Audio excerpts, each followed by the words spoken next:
Business, la pépite. Il est 6h16, c'est l'heure de la pépite de Lorraine. Et Lorraine, ce matin, effectivement, c'est une histoire de famille qu'on aime beaucoup. C'est un fils qui s'associe à sa mère pour relancer une entreprise. C'est une histoire de confinement avec un pivotement. C'est l'histoire d'une continuité parce que ce pivotement a complètement refondé l'entreprise. Oui, c'est l'histoire aussi d'une entreprise créée il y a un an qui est toujours sur pied et c'est ça aussi qu'on salue. Oui. C'est une initiative qui aujourd'hui est devenue une boîte. En tout cas, c'est Jules Deblic qui est son cofondateur qui est avec nous. L'entreprise s'appelle Mon Masque en France, mais vous allez voir, elle ne fait pas que des masques. Jules, déjà, expliquez-nous, il y a un an, vous étiez où, vous faisiez quoi?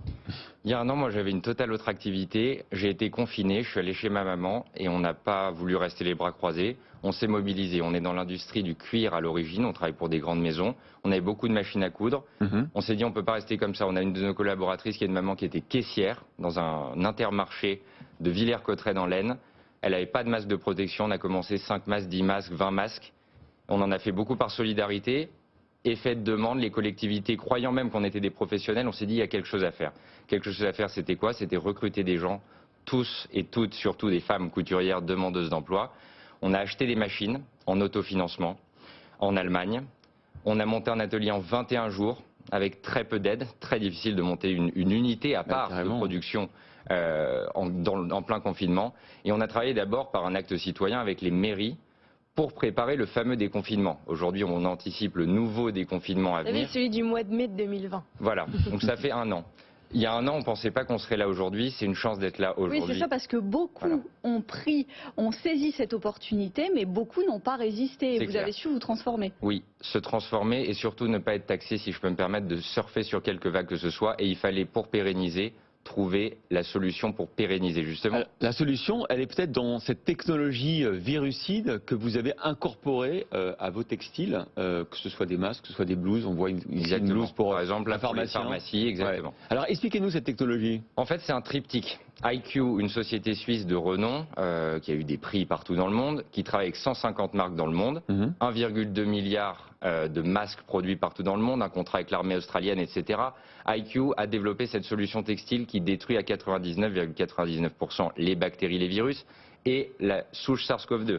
On prend le tissu, on incorpore et ça détruit entre 5 et 30 minutes. Ça peut paraître exceptionnel, ça a été difficile à faire comprendre en France. Moi, quand j'ai fait le commercial avec mes collègues et ma maman particulièrement, que je salue et sans qui tout ça ne serait pas possible très clairement, et toute notre équipe me disait mais attendez, vous nous racontez n'importe quoi. Sauf que ça marche dans plein de pays du monde et que nous, on arrive en bout de chaîne.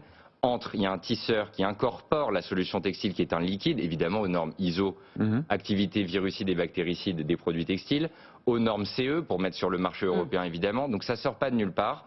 Et on confectionne dans les règles de l'art de la couture ce genre de choses. On s'adresse donc aux professionnels de santé, aux libéraux qui commandent tous les jours et on les remercie sur notre site internet.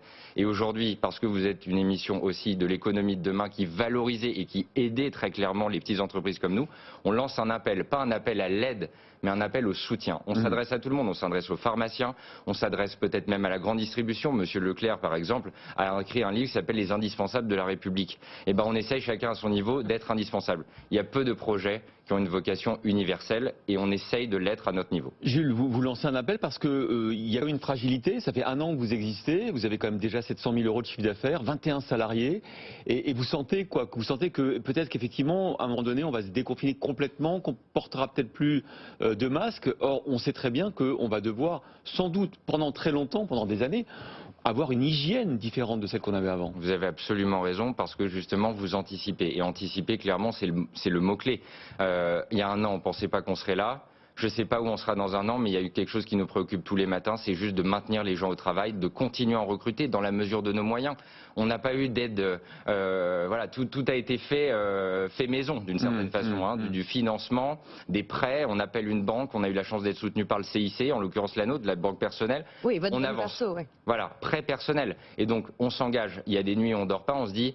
Voilà, les histoires des catégories 1, 2 des masques. Voilà, nous, nos masques, bon, petit clin d'œil, cher monsieur, on peut les personnaliser, je vous les donnerai après. C'est sympa. Ce que je veux dire par là, c'est que désormais, il y a des applications énormes et je vous annonce, puisque ça a été vu avec monsieur Fasquelle notamment, c'est le maire du Touquet, que nous allons développer ce que nous, on a appelé, et c'est pas que commercial, des bureaux de vote anti-Covid, c'est-à-dire qu'aux élections régionales en juin, l'endroit le plus touché, c'est souvent la table. On va mettre des sortes de linge, des nappes, ouais. les gants. On est en train de faire un partenariat, non pas en prenant l'idée aux autres. Il y a une entreprise dans l'Oise qui s'appelle Gantmaille, qui fournit l'armée, etc., les gants de cérémonie. Donc les applications sont énormes et vous aurez les premiers rideaux. On les touche, on va voter anti-Covid. C'est le meilleur moyen de lutter contre l'abstention, mais ça, c'est pas mon domaine. Surtout, de se protéger et de protéger les autres avec des produits faits en France.